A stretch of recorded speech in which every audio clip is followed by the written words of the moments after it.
Hi, my name is Brian, and welcome to my YouTube channel. In this video, we're going to talk about why I got into AI and what continues to excite me about it today. A little about my background. I studied astrophysics in college and pursued aerospace engineering and applied mathematics in my PhD. Now I'm an AI research scientist at a US national laboratory. Throughout my career, I've given many scientific talks throughout the world, and I've always sort of enjoyed distilling complex topics and making them accessible to a general audience. When I was a little kid, about 8 years old, I looked something like this. My dad got me an engineering book called How Things Work for one of my Christmas presents. Ever since then, I've always had a curiosity for understanding how things work in the world and why they work. 25 years later, I'm still interested in understanding how things work in the world. And one of the things I enjoy now is keeping up with the latest trends in technology and AI and sharing what I learned.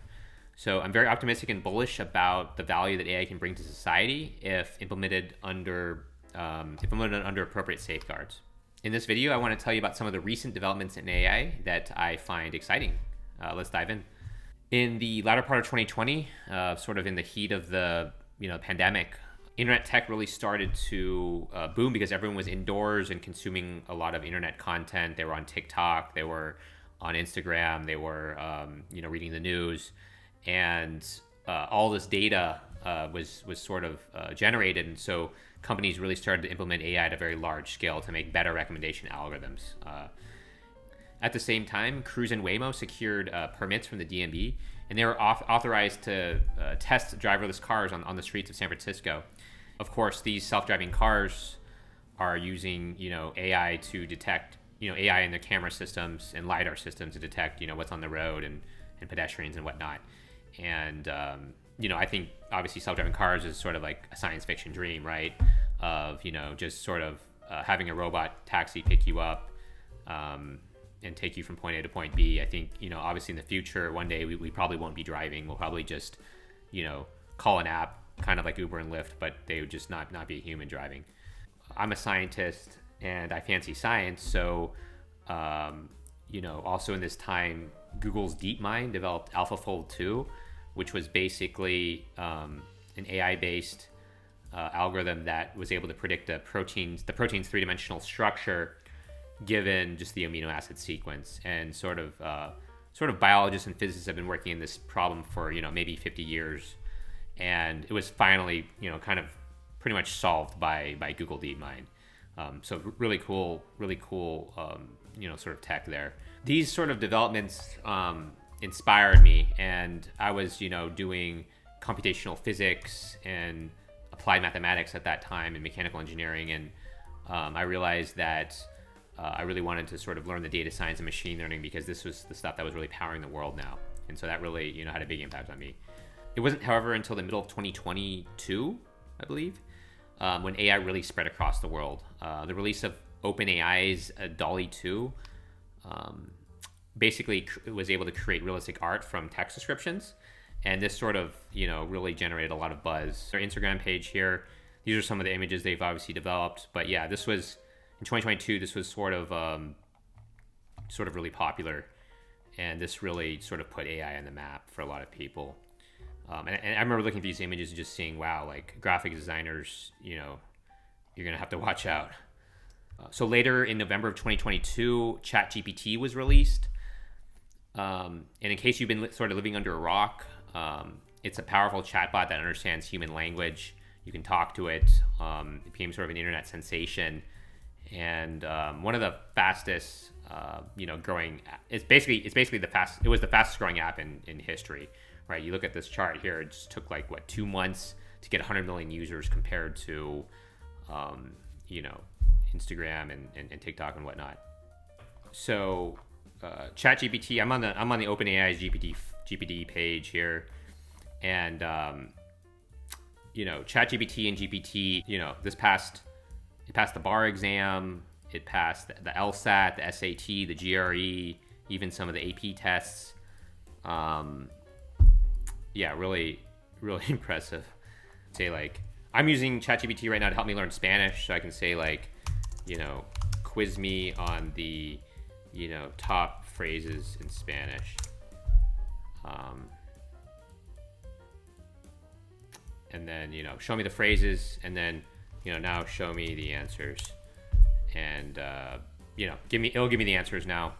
Sometimes you do have to check it. It's not always right. There can be some what they call hallucinations where it makes up things. But let's see. This looks pretty good. Yeah. So I find it to be pretty cool. Faster than Googling things, and these are some of the recent developments in AI that I've been excited about. Obviously, there's going to be there has been many downsides.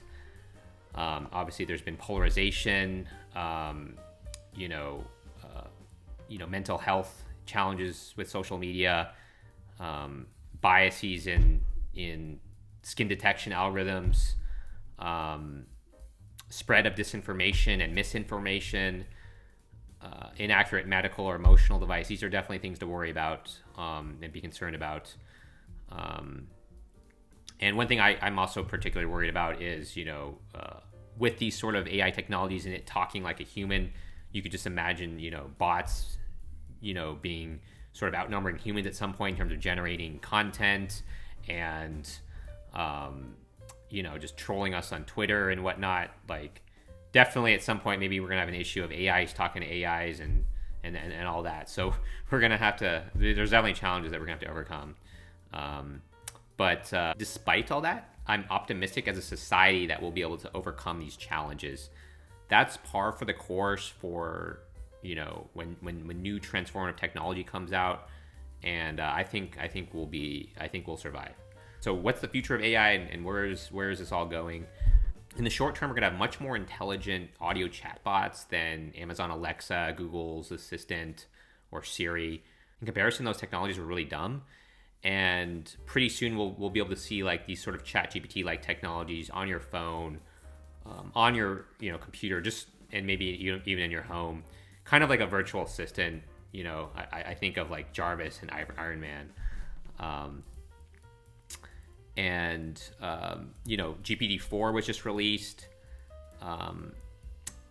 and with GPT-4, instead of just text, it also has image capability. So they call it a multimodal model, meaning it can do multiple modalities. It'll be able to do like, at some point audio. It's doing images, and okay, here we go. Someone that sort of hacked together this thing on GPT-4 basically gave it the image, and they said, give it a photo of my fridge. It come up with food recipes in under 60 seconds, and it did. It identified, first of all, that there was milk, there was fruits, there was lunch meats, and, it came up with recipes like omelets, desserts, so that's super, I find that really like crazy. They showed this photo, I think, of the balloons, and they're like, what would happen if you cut it? It can do some basic reasoning here, really cool. These are some more sort of mind-blowing examples of the power of GPT-4. So in this one, they gave it the image, what is funny about this picture, describe it panel by panel. It basically recognizes that this is a lightning cable adapter, and that a smartphone is connected to this VGA connector. And it basically says the humor of this image comes from the absurdity of plugging a large, outdated VGA connector into a small, modern smartphone charging port. Again, this is sort of AI detecting humor. Basically, it's just, it's doing the reasoning. This one, it's solving literally a physics problem in French, because it obviously can speak multiple languages. It's multilingual. And it was basically able to solve this differential equation. This is the heat equation, and it does an integral, and it calculates the temperature as a function of space.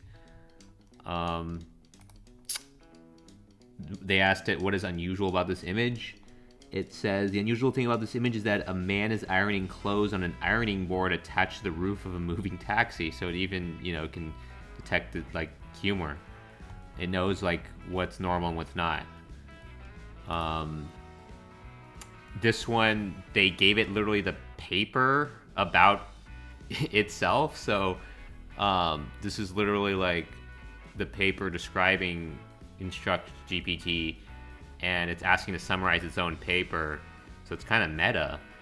And, you know, it gives like a summary here, and they're like, can you describe figure 2? And it describes its own figure. Yeah, pretty wild. This one, they said, can you explain this meme? And the meme says, sometimes I just look at pictures of the Earth from space and I marvel at how beautiful it is, and it knows that it's a joke because it identifies that there's, you know, pictures of the Earth from space and chicken nuggets. And it's saying the humor in this meme comes from the unexpected juxtaposition of the text and the image. The text sets up an expectation of a majestic image of the Earth, but the image is actually something mundane and silly. So again, this is, you know, kind of scary how good this is. I think what I was most passionate about was sort of the demo with Khan Academy. They're sort of a K through 12 resource for education. And I think with AI, it's going to be really, it's going to be having like a virtual tutor basically. And, you know, they gave it like a math problem, you know, they showed, you know, you give it a math problem, an algebra problem, they made a mistake, and they literally, the AI was able to identify why you made the mistake and correct, and gave you the correct answer and told you what you did wrong. This is going to be transformational for education across the globe, right? So a lot of people can't afford tutors, and this is basically going to give you that ability. For those with sort of unrestricted internet access, it will definitely democratize education as a whole. Super excited about that. It's pretty clear there's going to be significant transformation of many white-collar jobs. Everything from the legal profession to doctors to educators, artists, graphic designers, customer service agents. Not that it will replace these, not that they, like these jobs will be like replaced per se, but like definitely the nature of the jobs are going to change. These AIs are going to be able to augment humans and supercharge our productivity. Only job I can see less being in demand is probably graphics designers and maybe customer service agents, because the AIs are just, I think they're getting pretty good at those. So even in the field of software engineering, there's a program that's been out for a little bit now called Copilot, which was developed by GitHub. You know, GitHub that manages a lot of our code repositories on the open web. You know, Copilot is basically increasing the productivity of software engineers by a lot. It's able to generate low-level functions for you, and so software engineers can really just focus on sort of high-level design. So it's even, you know, changing the nature of that work. Yes, I've been talking about the digital world mostly. There is going to be inroads into the physical world, and that is happening. So, you know, if you look at like Tesla, for example, their gigafactories, you know, we're pretty close to basically having robotic factories creating, you know, driving robots, which is pretty cool. I think that digital transformation is going to be slow, and because most companies are not like Amazon or Tesla, they don't have that kind of money or those margins, and so most factories and distribution centers in the world do not have that kind of capital or cannot, you know, afford that, you know, those longer ROIs, and so they won't be able to buy this technology yet. And so I think the physical world is obviously going to lag the digital world, as to be expected. And I want to stress here that we have not arrived at quote unquote artificial general intelligence.